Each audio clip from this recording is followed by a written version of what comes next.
Hi friends, இந்த வீடியோவில் நம்ம பவர் ஆஃப் காம்பவுண்டிங் பற்றி தான் பார்க்க போகிறோம். வாங்க பார்க்கலாம். காம்பவுண்ட் இன்ட்ரெஸ்ட்டை Albert Einstein eighth wonder of the வேர்ல்டுன்னு சொல்கிறாரு.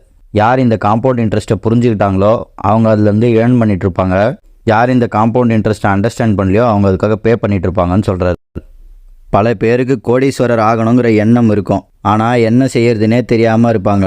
அவர்களுக்கான ஒரு சிறப்பான வழியை தான் இந்த வீடியோவில் நம்ம பார்க்க போகிறோம். சேவிங்ஸுன்றது ஒரு 2லேருந்து 5 வருஷத்துக்குள்ளே நமக்கு தேவைப்படுற அமௌண்ட்டை சேர்த்து வைக்கிறதா இருக்கலாம். அதே இன்வெஸ்ட்மெண்ட் முதலீடுங்கிறது நீண்ட கால பயன்பாட்டுக்குரியதாக இருக்கணும்.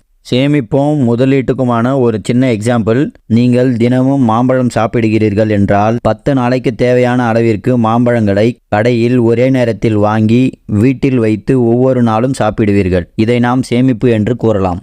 இதுவே மாம்பழ கொட்டையை எடுத்து அதனை வைத்து மரத்தை உருவாக்கி அதிலிருந்து தினந்தோறும் மாம்பழத்தை எடுத்துக்கொள்வது முதலீடு ஆகும்.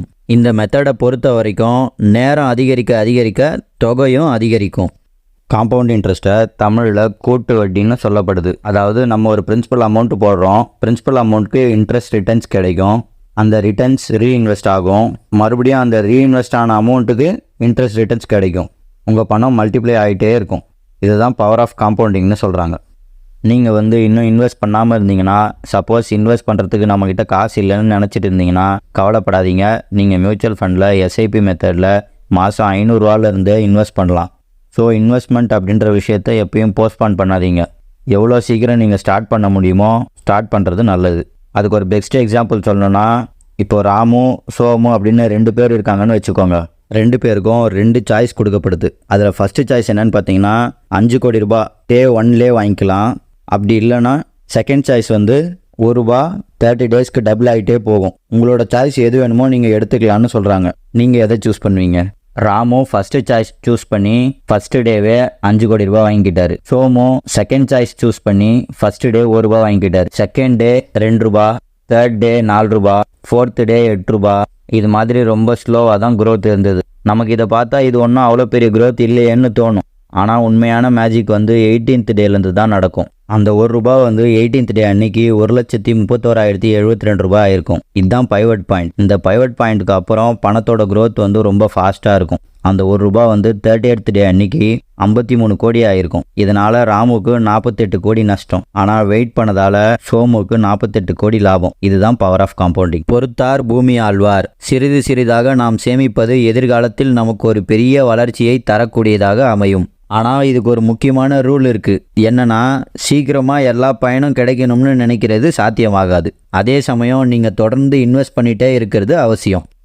இந்த காம்பவுண்டிங்குன்ற விஷயம் ஸ்லோவாக கொஞ்சம் டைம் எடுத்துக்கிட்டு நல்ல ரிட்டர்ன்ஸ் தரும். நம்ம காம்பவுண்டிங்கோட கிராஃப் எடுத்து பார்த்தோம்னா லாஸ்ட்டு ஃபியூ இயர்ஸில் தான் ரொம்ப அதிகமான க்ரோத் இருக்கும். அதாவது பைவட் பாயிண்ட்டுக்கு அப்புறம் தான் ரொம்ப அதிகமான க்ரோத் இருக்கும். வாரன் பஃபட் இந்த உலகத்திலே 3rd ரிச்சஸ்ட் மேன். அவர் 50 இயர்ஸ்க்கு அப்புறம் தான் அவரோட 75% ஆஃப் த வெல்த்தையே கிரியேட் பண்ணியிருக்காரு. இதுதான் காம்பவுண்டிங்கோட பவர். நிறைய பேர் 1 or 2 இயர்ஸ் இன்வெஸ்ட் பண்ணிவிட்டு ரிசல்ட் கிடைக்கலன்னா உடனே குவிட் பண்ணிடுறாங்க. காம்பவுண்ட் எஃபெக்ட்லேருந்து நீங்கள் பெனிஃபிட் ஆகிறதுக்கு ரொம்ப சின்னதாக ஸ்டார்ட் பண்ணுங்கள். அப்புறம் கன்சிஸ்டண்ட்டாக இருங்க. நீங்கள் கொஞ்சம் வருஷத்துக்கு அப்புறமா நீங்கள் போட்ட எஃபர்ட்க்கு எல்லாம் ஒரு காம்பவுண்டட் ரிசல்ட் கிடைக்கும். அதுக்கப்புறம் உங்கள் லைஃப்பை ஏனோ தானோன்னு ஆட்டோ பைலட்டில் போக வைக்காதீங்க. நீங்கள் என்ன விஷயம் பண்ணாலும் பிளான் பண்ணி இன்டென்ஷனலாக பண்ணுங்கள். என் லைஃப்பில் பண்ணுற எல்லா விஷயமும் நான் முடிவு எடுத்து தான் பண்ணுறேன்னு உங்களுக்கு தெரியணும். ஏதோ லைஃப் அப்படியே போகுதுன்னு போக விடாதீங்க. நீங்கள் இன்டென்ஷனலாக நல்ல டெசிஷன்ஸை ஒரு லாங் டைம் பீரியடுக்கு எடுத்தீங்கன்னா காம்பவுண்ட் எஃபெக்டோட பெனிஃபிட்ஸை நீங்களும் அச்சீவ் பண்ணலாம். சின்ன ஒரு எக்ஸாம்பிள் எடுத்துக்கலாம். 25x rule. இந்த 25x ரூலுங்கிறது ஒன்றும் இல்லை. அதாவது நீங்கள் ஒரு வருஷத்துக்கு உங்களுக்கு எவ்வளோ எக்ஸ்பென்ஸ் ஆகுது, உங்களுக்கு எவ்வளோ செலவாகுது அப்படின்றத கால்குலேட் பண்ணி, இப்போ ஒரு வருஷத்துக்கு உங்களுக்கு ₹1 லட்ச ரூபா செலவாகுது அப்படின்னா அதில் 25 மடங்கு 25 லட்ச ரூபா அமௌண்ட்டை நீங்கள் சேவ் பண்ணிட்டீங்கன்னா உங்கள் ரிட்டையர்மெண்ட்டுக்கு நீங்கள் ரெடி ஆகிட்டீங்கன்னு அர்த்தம். இந்த ரூலை எப்படி யூஸ் பண்ணுறது மூலிமா நம்ம லைஃப்பில் நம்ம பெனிஃபிட் அடையலாம் அப்படிங்கிறத பார்க்கலாம்.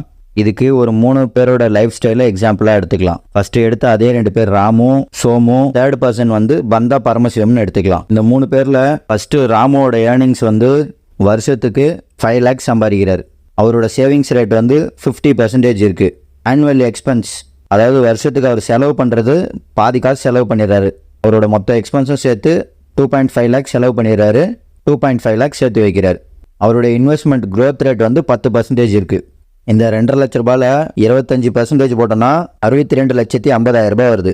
ராமு இந்த 62,50,000 ரூபாய் பணத்தை 12 இயர்ஸில் அச்சீவ் பண்ணிடுவார். அட் தட் பாயிண்ட் அவர் ஃபினான்ஷியல் ஃப்ரீடமை அடைஞ்சிட்டாருன்னு அர்த்தம். அதுக்கப்புறம் அவர் வேலை பார்க்கணுங்கிறது அவசியம் இல்லை. அதாவது பணத்துக்காக வேலை பார்க்கணுங்கிறது இல்லாமல் அதுக்கப்புறம் மனசுக்கு பிடிச்ச வேலையை பார்க்கலாம். ரெண்டாவதாக இருக்கிறது சோமு. அவர் மிடில் கிளாஸ் ஏர்னர். அவர் 10 லட்ச ரூபா சம்பாதிக்கிறாரு. அவருடைய சேவிங்ஸ் ரேட் 20% சேமிக்கிறாரு. அவருடைய எக்ஸ்பென்ஸ் 8 லட்ச ரூபா. அதாவது 10 லட்சத்தில் 8 லட்ச ரூபா செலவு பண்ணிட்டு வெறும் 2 லட்ச ரூபா மட்டும் சேமிக்கிறாரு. அவருடைய இன்வெஸ்ட்மெண்ட் growth rate அதே 10%. அவருக்கான ரிட்டையர்மெண்ட் நீட்ஸ் 8 லட்ச ரூபா இன்டூ 25 போட்டோம்னா 2 கோடி ரூபாய் வருதுங்க. அதாவது சோமு 24 வருஷத்தில் அவருடைய ரிட்டையர்மெண்ட் அமௌண்ட்டை அச்சீவ் பண்ணிடுவார். மூணாவதாக இருக்கிற ஆள் வந்தா பரமசிவம். அதாவது ஓவராக எக்ஸ்பென்ஸ் பண்ணுறவர். இவர் வருஷத்துக்கு 20 லட்ச ரூபா சம்பாதிக்கிறாரு. அவருடைய சேவிங்ஸ் ரேட் 0%. அதாவது 20 லட்ச ரூபாயும் செலவு பண்ணிடுறாரு. அவருக்கான ரிட்டையர்மெண்ட் நீடு அந்த 20 லட்ச ரூபாயில் 25% 5 கோடி ரூபாய் வேணும். இவரோட லைஃப் ஸ்டைலை மெயின்டைன் பண்ணவே சாகிற வரைக்கும் வேலை பார்க்கணும். இந்த 3 பேரோட லைஃப் ஸ்டைலில் உங்களுக்கு யாரோடது வேணுங்கிறது உங்கள் சாய்ஸ். இதில் ஏன் சாய்ஸ் என்னென்னா, நீங்கள் சம்பாதிக்கிறது யாரை மாதிரி வேணால் இருக்கலாம். அவங்க செய்கிற வேலையை பொறுத்து. நீங்கள் உங்கள் எர்லி ஸ்டேஜஸில் சிம்பிளாக சிக்கனமாக வாழ்ந்து ராமு மாதிரி 12 வருஷத்தில் முடியலனா கூட 15 வருஷத்துலையாவது உங்கள் ரிட்டையர்மெண்ட் ஃபண்டை ஏர்ன் பண்ணிவிட்டு அப்புறம் மீதி இருக்கிற லைஃப்பை உங்கள் கனவுகளுக்காக வாழ ஆரம்பிக்கலாம். பணக்காரன் ஆவதற்கு பணத்தை குவிக்க வேண்டும் என்பதில்லை. நம்முடைய தேவைகளை குறைத்து கொண்டாலே போதும். சிக்கனம் என்பது ஒருவன் பணத்தை எவ்வளவு குறைவாக செலவு செய்கிறான் என்பதை பொறுத்தது அல்ல, அதை அவன் எவ்வளவு உபயோகமாக செலவிடுகிறான் என்பதை பொறுத்ததே ஆகும். இன்னும் நிறைய எக்ஸாம்பிள்ஸோட அடுத்த வீடியோவை பார்க்கலாம். வீடியோ பிடிச்சிருந்தா லைக் பண்ணுங்கள், சப்ஸ்கிரைப் பண்ணுங்கள், பக்கத்தில் இருக்க பெல் ஐக்கானை ப்ரெஸ் பண்ணுங்கள். தேங்க்யூ.